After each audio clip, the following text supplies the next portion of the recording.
Tonight on our news, will anything change for the climate is the question. Our Jerome Sawyer is on the ground in Rwanda with the answer. And gas prices on the Family Islands reach nearly $9 as local trumpeters awarded the instrument of choice after beating out the competition.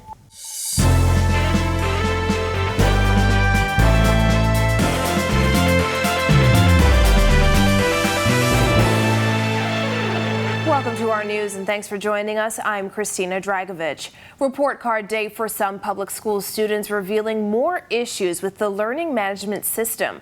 Megan Shepard takes a closer look in a moment, but first, a busy day for the Prime Minister at the Commonwealth Heads of Government meeting in Rwanda and a number of face-to-face meetings with other leaders. This a day after Prime Minister Philip Davis again publicly took on the lack of swift response to climate change. Tonight, our Jerome Sawyer takes a look at the role Prime Minister Davis has in addressing global climate change. Prime Minister Philip Davis first took on the issue at the UN Conference on Climate Change in November, COP26. In a few months, that conference reconvenes at COP27. But has anything really changed?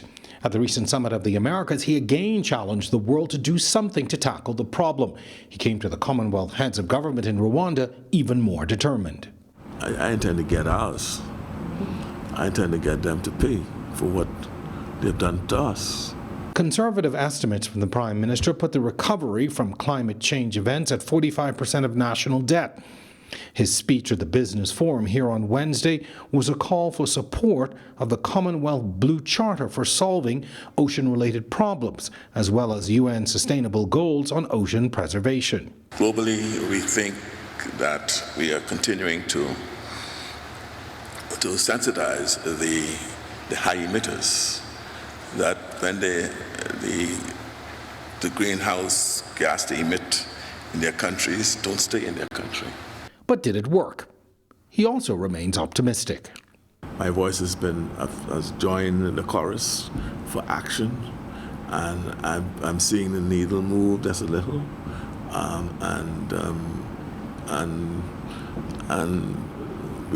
we'll be discussing it as part of the agenda here. But this week, Prime Minister Davis's voice joined in a chorus of Commonwealth leaders calling for decisive action. Tackling climate change will require the most significant political, social, and economic effort that the world has ever seen. Here, in Kigali, we can choose to set the tone and shape the quality of that effort. Reporting for our news, I'm Jerome Sawyer. Meanwhile, gas prices are above $8 per gallon on some Family Islands and as high as $9 per gallon on one island in the Maikal chain. Jared Higgs tells us the impact is significant, specifically for Abaco residents who are still reeling from the impact of Hurricane Dorian. Gas prices around the Family Islands are normally higher than prices in the capital. So with New Providence prices at $6.97 at Shell, $6.98 at Rubis, and $7.39 at Esso, it's no surprise that several islands are seeing prices well above $8 per gallon. The highest price I found was in Mayaguana at $9 per gallon. The least expensive gas was in Grand Bahama, where pumps in Freeport and 8 Mile Rock are selling gas at $6.36 per gallon. Cat Island's average price is about $8.84 per gallon, while Auckland's and Crooked Island are at $8.50 per gallon. That's around the same price you'll find in Andros. Meanwhile, in Abaco, where many residents are still recovering from Hurricane Dorian and using generators, a gallon of gas will cost consumers around $7.59. My apartment is still not fully hooked up under BPL. So right now I depend basically on generator. So each and every day, let's say if I stay home for a day, I'll have to go to the gas station, fuel up. And then before I go to bed, I'll have to fuel up again. So I pay rent as well as I use the generator. Over in San Salvador, where that island's economy is still recovering from the temporary closure of Club Med, High gas prices are taking a toll, according to San Salvador Chief Councilor Renard Storr. Persons are just going back on to work, such as mainly a lot of the men are going back to work, but some of the ladies, a lot of the ladies are not working, and so definitely it has an impact on the residents of San Salvador because of lack of jobs. Deputy Leader of the FNM, Shannon Cartwright, called on government to reduce taxes on fuel. Meanwhile, petroleum dealers have urged government to intervene as the higher prices don't benefit them due to their fixed margins. Minister of Economic Affairs Michael Halkitis has stated that government does not intend to increase margins for gas station operators. Reporting for Our News, I'm Jared Higgs. Well, the actual number of COVID-19 cases in the Bahamas may be vastly underrepresented because of a technicality on which cases get reported to members of the public, according to former Health Minister Dr. Dwayne Sands. Marlena Leonard has the details. Data estimates suggest the true number of new daily COVID cases in the Bahamas may be approximately 30 times higher than the number reported on the Ministry of Health data sheet. That's according to former Health Minister Dr. Dwayne Sands. Dr. Sands explains that's because the datasheet only reports PCR results. The only numbers that go into the dashboard are PCR results. So if you don't get a PCR result, you don't end up on the dashboard. And there are many people that test at home, go to their friend to test them, they get a confirmation, they say, okay, I got COVID. That doesn't enter into the equation. So the predicted number, according to our world in data, from upper level, mean level, etc., is anywhere between 800 and 1,500 cases of COVID in the Bahamas per day. Many voices around the world express a sentiment that the COVID crisis is behind us. However, Dr. Sands told members of the Rotary Club of West Nassau that is simply not the case. Dr. Sands says it's understandable that families opt for the rapid antigen tests over the PCR tests, given the prices of PCR testing. But since only PCR test results are displayed on the Ministry of Health dashboard, those using the datasheet to get an idea of the COVID rates in the country are lacking major data points as a result. Because the government does not provide free PCR tests, right? So why would I go and spend $140 for me, for my wife, and 2 of my children to do nothing different? And so people do not bother. The recommendation would be to, on that chart that says 52 cases PCR, and then you can put in brackets, and we had 500 antigen positive. That way people would have an idea of what's going on. Reporting for Our News, I'm Marlena Leonard. We've got a closer look into the system issues leading to problems for report cards across public schools. More on that in a moment, but meteorologist Greg Thompson is in the Weather Center with our latest conditions. Good evening, Greg. Thanks, Christina, and a happy Thursday evening, everybody. Much improved conditions across the islands today, but temperatures still a little on the slightly warm side. 84 degrees outside our studios. A few clouds, had some showers earlier. Your winds have fallen off easterly at 5 miles per hour, and your feels-like temperature slightly more humid at 87 degrees. Satellite view, that frontal trough across the central and southeast Bahamas starting to fall apart, but we still have some moisture associated with it, generating a few showers, isolated thunderstorms across the Long Island and the Exumas earlier today, also near the Meguan and Turks and Caicos Islands and Inagua. We continue to expect this frontal trough to dissipate later on this evening, but high pressure is going to be building in or expanding across the area. We're looking for some very improved conditions for the rest of the week. That's your first look at weather. Your extended forecast is still to come. Still to come on Our News, light at the end of the tunnel gets brighter for Cleco policyholders. We've got the latest. And once again, the Ministry of Education's learning platform causes a delay in the distribution of report cards and a grading mix-up. Plus, young trumpeters receive their instruments of choice. That's coming up when Our News returns.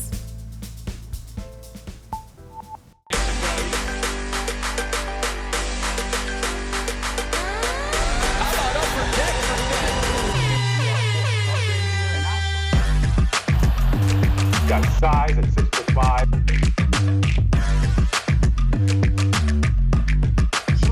Hi, this is Shamik.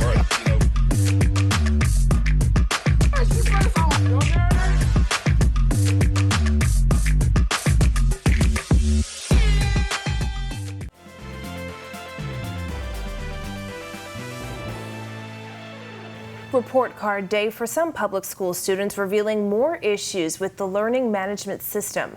Students grades 1 through 11 will have to wait 2 weeks for their final grades. Meanwhile, some 12th grade students took home inaccurate grades. Here's Megan Shepard. Grading Gaff adds reports of issues with the learning management system, revealing report cards for some 12th grade students did not accurately affect the work they've put in for the past year. Since the Ministry of Education's virtual learning platform was introduced, students and teachers have expressed concern over both the Learning Management System, LMS, and the Education Management Information System, EMIS. President of the Bahamas Union of Teachers, Belinda Wilson, in a voice note citing a number of challenges expressed by teachers. Teachers are unable to transfer grades from the LMS to the EMIS because of system errors. Absentee reports are not generated. The notice is showing pending. There are concerns about recording attendance. Among the issues, teachers tell Our News when they enter information in the LMS system, including grades and attendance days, they're often dropped from the EMIS platform, causing students' overall grades and performances to reflect poorly on their records. Wilson says the system was closed before marking days, and deadlines were consistently changed as well. Subjects that have no grades are being calculated at 0. At least one school never accessed the LMS, so they are using an Excel format. The system is giving students incorrect grades from their end, but there's no error showing on the teacher's side. Teachers' data is being lost after entering the information. Wilson says teachers have done their part as it relates to teaching, drafting and administering exams, and entering grades. She says the Ministry of Education must ensure that both platforms are working efficiently. Teachers are stressed out over this because the hard work that they've given throughout the school year can very well be jeopardized because of an inadequate, inoperable, inefficient Ministry of Education, LMS, and EMIS system. Reporting for Our News, I'm Megan Shepard. Our News reached out to senior education officials for a response. However, our inquiries were unaddressed up to news time. While there may be light at the end of the tunnel for Cleco policyholders looking for some resolution, Economic Affairs Minister Michael Halkitis says the work of the liquidators is ongoing, but he's hopeful the process will wrap up soon. Leader of Opposition Business in the Senate, Darren Henfield, raising the issue in the upper chamber today. My mother-in-law would not forgive me if I didn't ask this question. Neither did yours, right?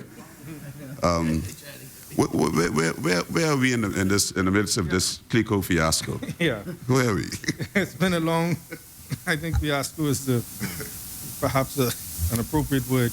The court-ordered liquidation of Cleco Bahamas began in 2009. The Bahamas government stepped in to assist distressed policyholders with various allocations approved in successive governments.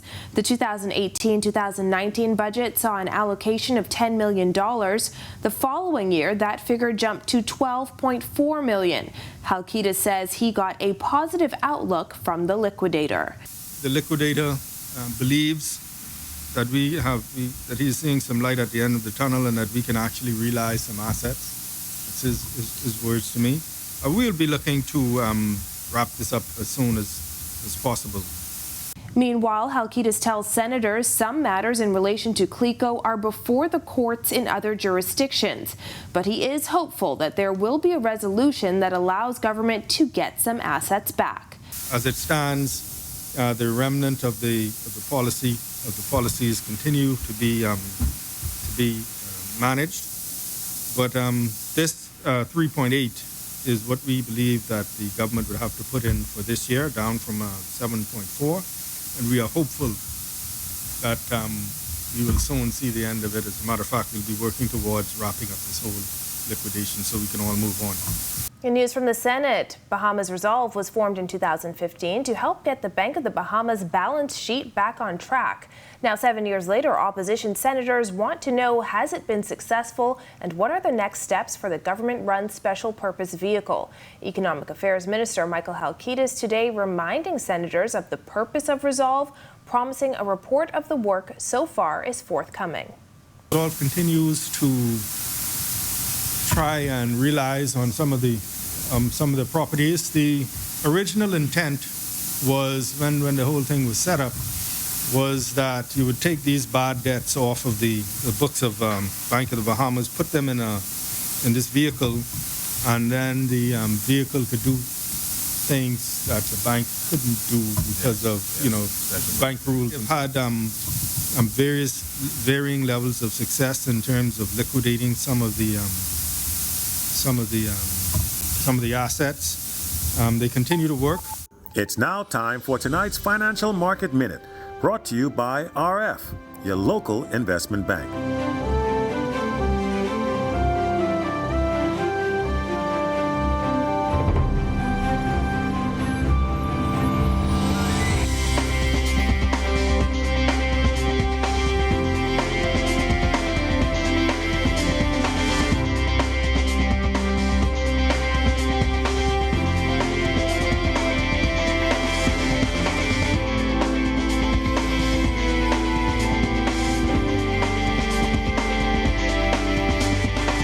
This has been your Financial Market Minute.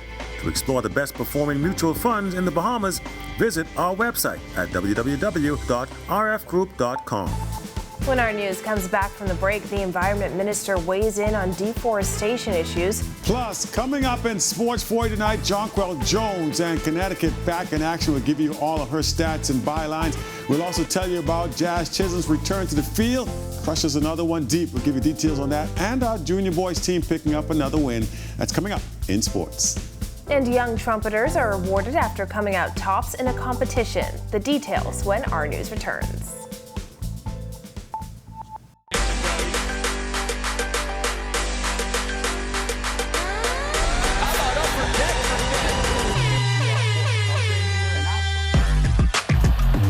Got size at 6'5".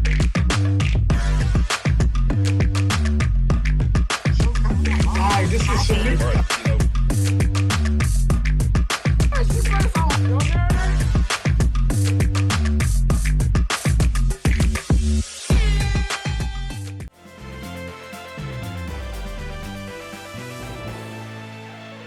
This is our news. Welcome back.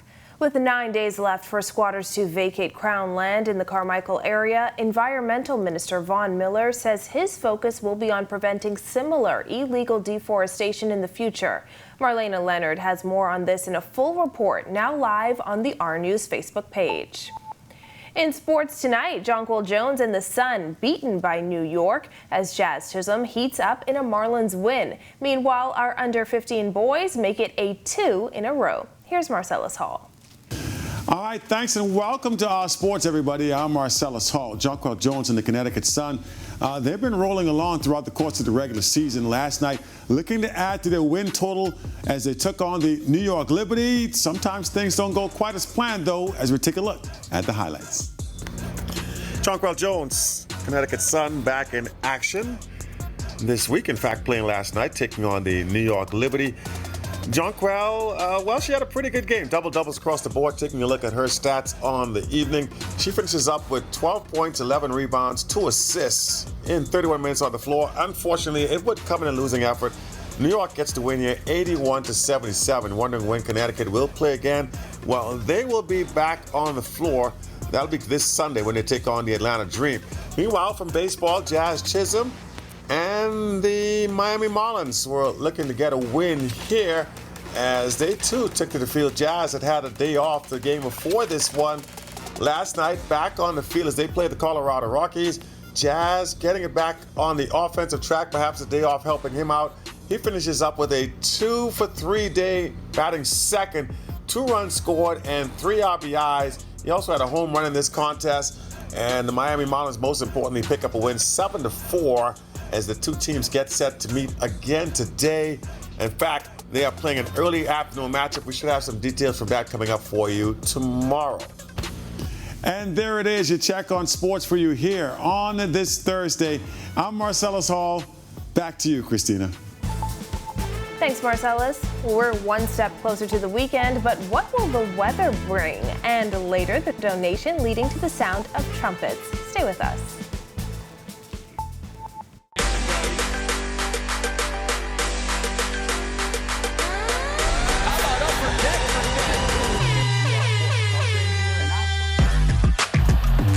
Got size at 6'5".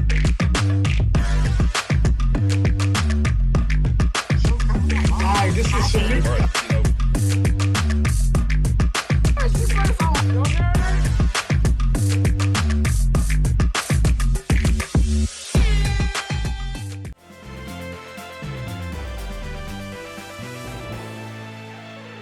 Welcome back to our news. Partly sunny and nice conditions as we creep closer to the weekend. Our Greg Thompson has a look ahead in the extended forecast. Thanks again, Christina, and welcome back, everybody, for our second look at weather. High-pressure ridge expanding across our area off the southeast United States. It's going to actually become more centered just to the north of the Bahamas. That will, in turn, allow us to experience some very light winds. So we're looking for some very nice boating conditions. That frontal trough across the southeast and central Bahamas still falling apart, but some moisture still down there associated with it. Showers and isolated thunderstorms will continue across that area, but we expect that to wane as the evening goes on and pull out towards the area. The tropics, we are going to be watching the far eastern Atlantic. There are a few very strong tropical waves moving off the African coast. One just off there, the other one about midway between Africa and South America. And of course, the other one moving into the western Caribbean there, the Yucatan Peninsula, with a little more activity starting to show up. And as I mentioned, these two out there in the open Atlantic, very strong, so we will continue to watch those over the next couple of days. Boating forecast for all areas tonight. Your winds will fall light and variable, but become more east to southeast at 5 to 10 knots across the southeast Bahamas. Seas will be running 1 to 3 feet over the ocean. Your low tide will be at 11:19 tonight. Here's a look now at your national forecast.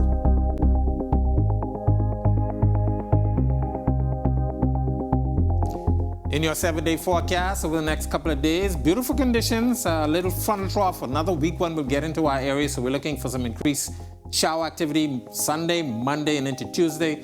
And once that trough dissipates and moves out, more improved conditions expected by the middle of next week. That's a look at our weather. Make it a safe evening, everybody. Well, new instruments are music to the ears of 3 young Bahamians awarded for their efforts in local competition. Joshua Williams reports. A moment of pride and celebration for young trumpeters who received new trumpets along with custom-made mouthpieces for their achievements during the Nassau Music Society's trumpet competition. The youngsters describing the sacrifices made and what their new instruments mean to them. I spent morning and nights, so I would have gone inside back of my yard because I have a little house built. Where I would go and practice, I would go inside there 6 o'clock in the morning and leave 6 o'clock at night. A new instrument means a new sound, a new development. So having a new instrument, especially a top prize instrument such as a Bach or etc. other companies, it is very encouraging and very motivational. Director of Corporate Communications at Kalina, Senator Maxine Seymour, speaking on the collaboration Kalina has with the Nassau Music Society. And this year's trumpet competition was so exciting, and these young men and all the participants are so talented, and we want to continue to support young people in that way. The Music Society makes this appeal. Get involved, come attend our concerts. That's an important revenue stream for us is ticket sales. Become a member if you can. Become a sponsor or become involved in our committee. We're always looking for support. We're a very small, hardworking committee, so we can always use more support there as well. With these new tools in hand, Hudson, Shaquille, and Caleb strive to continue in excellence. Reporting for our news, I'm Joshua Williams. Thanks, Joshua, and thank you for joining us for our news tonight. On behalf of the entire team, I'm Christina Dragovich. A brand new episode of On the Record starts right now.